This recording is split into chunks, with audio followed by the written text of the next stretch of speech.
Hello नमस्ते guys. Last class में हमने प्रस्तावना पढ़ी थी और प्रस्तावना को याद करने के लिए ट्रिक्स बताई थी आपको।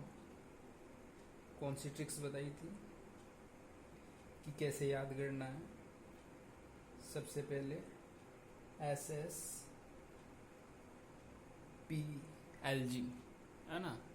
तो भारत को कैसा राज्य बताया गया है? संपूर्ण प्रभुत्व संपन्न समाजवादी धर्मनिरपेक्ष लोकतांत्रिक गणराज्य बनाने के लिए, और यहाँ के नागरिकों को 3 प्रकार की स्वतंत्रता न्याय बताए थे।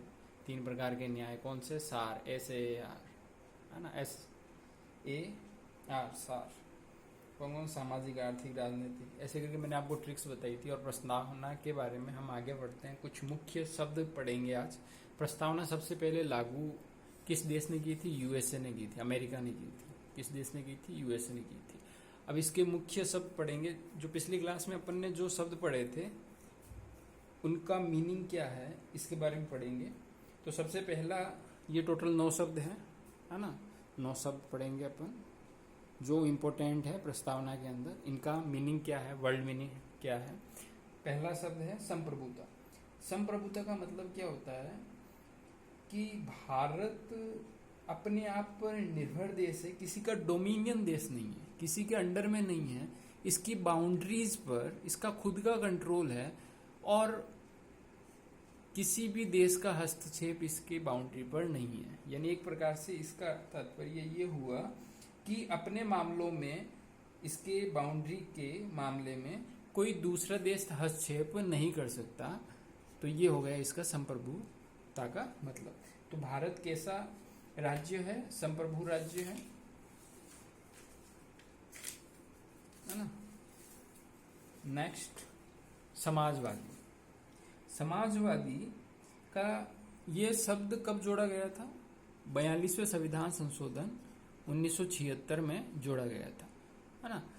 जिसे मैंने लास्ट क्लास में बताया था, 42वां संविधान संशोधन, इसे मिनी कॉन्स्टिट्यूशन भी कहा जाता है। और समाजवादी शब्द का क्या मतलब होता है कि हमारा जो भारत देश है ये लोकतांत्रिक समाजवाद है। कैसा समाजवाद है? लोकतांत्रिक समाजवाद।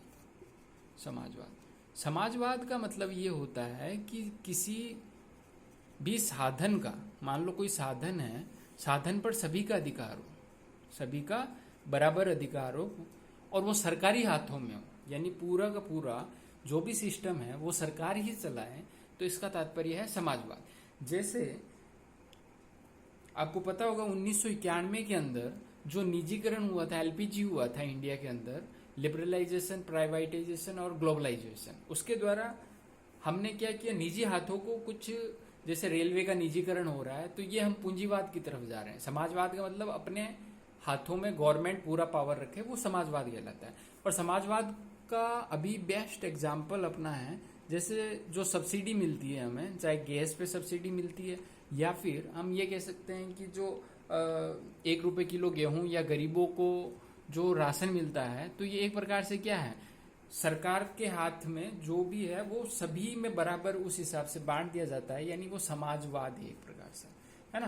तो हमारा लोकतांत्रिक समाजवाद है। दुनिया में 2 प्रकार के समाजवाद हैं, एक लोकतांत्रिक है और दूसरा कौन सा है? दूसरा है साम्यवादी। दूसरा साम्यवादी है। अभी साम्यवादी है, इससे अपने नक्सलवादी वगैरह भी तो यही कहते हैं, जो उनका फिलोसॉफी यही होता है कि सब में बांट दूं, लेकिन वो लूट के खसोट के कैसे भी। साम्यवादी सरकार किसमें? जैसे कि रूस भी तो इसी को अप्लाई कर रहा है, जैसे चाइना भी तो अप्लाई कर रहा है, लेकिन यहाँ पे एक प्रकार का राजतंत्र हो गया, एक व्यक्ति के हाथ में वो सत्ता चली गई है ना। तो भारतीय रूस के अंदर मार्क्सवादी है, मार्क्सवादी समाजवाद है, मार्क्सवादी। तो जो भारत का समाजवाद है वो कैसा है? गांधी जी का और कार्ल मार्क्स का, दोनों के समाजवाद का मिश्रण है, और इसका झुकाव गांधी जी की तरफ ज्यादा है। गांधी जी की तरफ इसका झुकाव थोड़ा ज्यादा है ना। नेक्स्ट शब्द क्लियर हो गया। अगला शब्द अपन करते हैं धर्मनिरपेक्ष। धर्मनिरपेक्ष शब्द भी 42वें संविधान संशोधन 1976 द्वारा जोड़ा गया था। 42वें संविधान संशोधन 1976 द्वारा ये शब्द प्रस्तावना में जोड़ा गया था। और धर्मनिरपेक्ष शब्द का मतलब क्या है, तात्पर्य क्या है कि हम किसी विशेष धर्म के अंदर विश्वास नहीं करेंगे। राज्य का कोई विशेष धर्म नहीं है, सभी धर्मों को मान्यता प्रदान है। सभी धर्म वाले अपनी इच्छा अनुसार संविधान के अनुच्छेद 25 से लेकर अनुच्छेद 28 तक ये प्रावधान दिया गया है कि धार्मिक स्वतंत्रता है। हम धर्म के आधार पे किसी विशेष धर्म को नहीं मानेंगे और हमारे देश में सभी धर्म समान हैं और उन्हें सरकार का समान रूप से समर्थन प्राप्त है। समझ में आ गया? धर्मनिरपेक्ष यानी कि विशेष धर्म को नहीं मानना और सभी धर्म एक समान है, धर्मनिरपेक्ष है। लोकतांत्रिक, नेक्स्ट वर्ड कौन सा है? लोकतंत्र दो प्रकार का होता है। जो लोकतंत्र होता है वो दो प्रकार का होता है। कौन कौन सा लोकतंत्र होता है? एक होता है प्रत्यक्ष लोकतंत्र, और दूसरा होता है अप्रत्यक्ष लोकतंत्र। हमारे देश के अंदर अप्रत्यक्ष लोकतंत्र है। कौन सा लोकतंत्र है? अप्रत्यक्ष। अब इनमें डिफरेंस क्या होता है? प्रत्यक्ष लोकतंत्र के अंदर जो जनता होती है, लोकतंत्र का मतलब होता है जनता के द्वारा, जनता के लिए और चलाए जाने वाला शासन लोकतंत्र कहलाता है। तो प्रत्यक्ष के अंदर क्या होता है? जनता सीधे किसी मुद्दे पर या पार्टिसिपेट करती है ना, जनता डायरेक्ट पार्टिसिपेट करेगी। यानी इसके जो साधन होंगे, जो प्रत्यक्ष लोकतंत्र है उसके भी 4 साधन है, 4 अलग अलग साधन है। कौन कौन से हैं? रेफरेंडम होते हैं जिसे परिप्रेक्षा कहते हैं, जो वोटिंग वगैरह होती है।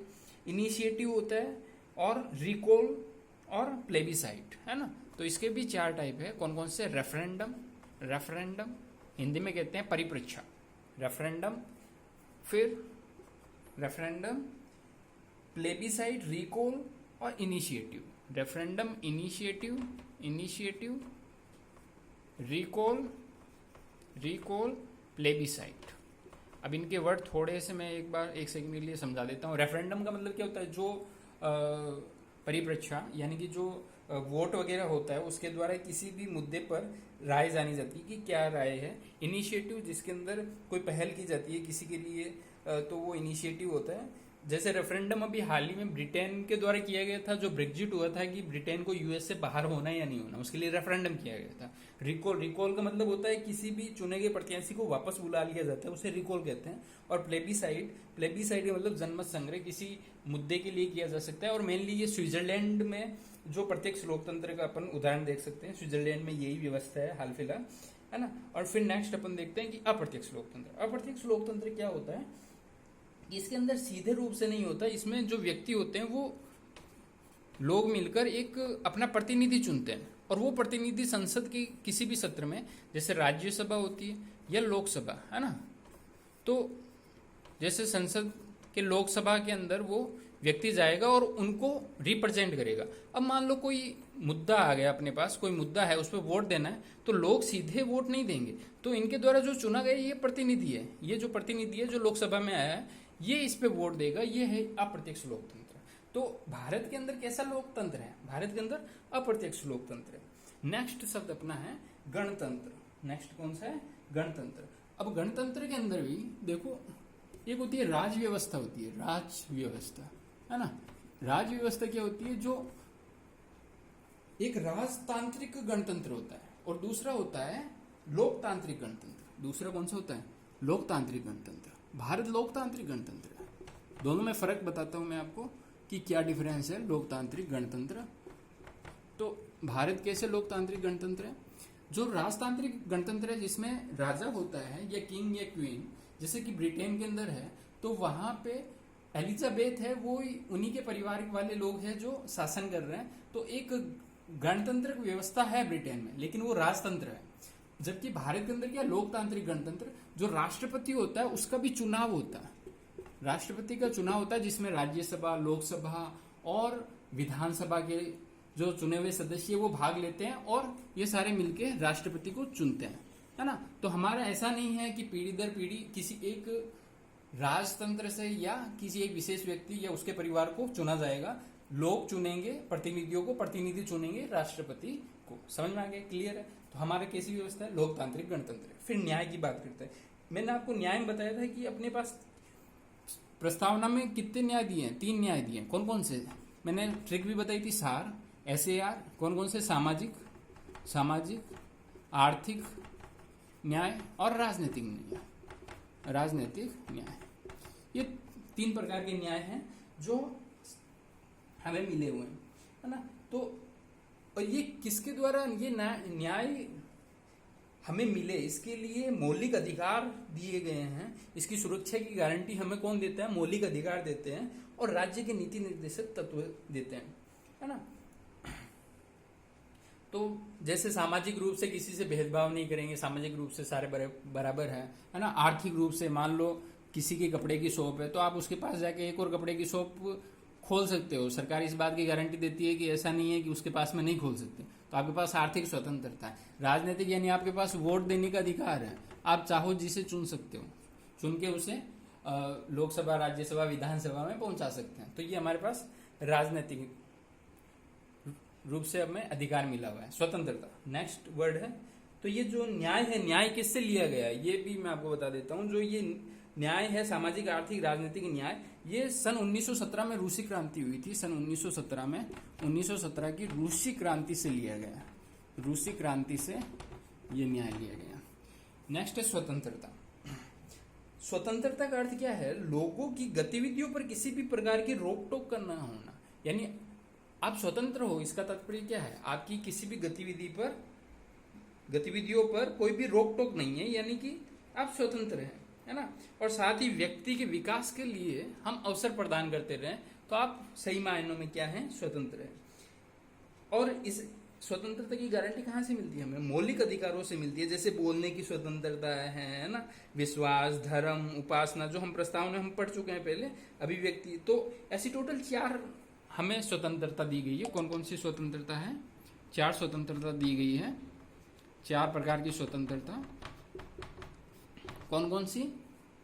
अभी बताया मैंने आपको, अभिव्यक्ति, विश्वास, धर्म और उपासना की स्वतंत्रता। अभिव्यक्ति, धर्म, उपासना, है ना, और विश्वास की स्वतंत्रता दी गई है। और अगर इनमें कुछ भी दिक्कत हो तो हम कानून का दरवाजा भी खटखटा सकते हैं। और ये स्वतंत्रता की भावना कहाँ से ली गई है? ये ली गई है फ्रांस की क्रांति, जो कि 1789 से 1799 तक चली थी, है ना। तो ये फ्रांस की क्रांति से ली गई है, फ्रांस की क्रांति से प्रेरित है क्रांति 1789 से 99। ओके, क्लियर है। नेक्स्ट वर्ड है अपना 8वां वर्ड है समता। समता का मतलब क्या होता है? कि समाज के किसी भी वर्ग के लिए विशेषाधिकार ना हो। समता का मतलब समाज में जो भी लोग हैं, समाज के सभी लोग समान हैं। किसी के लिए विशेष अधिकार नहीं है, विशेषाधिकार नहीं होना, है ना, नहीं है। और सभी लोग क्या है? समान है। तो समता का तात्पर्य समझ में आ गया। और अवसर की, हर व्यक्ति को अवसर की समता होनी चाहिए।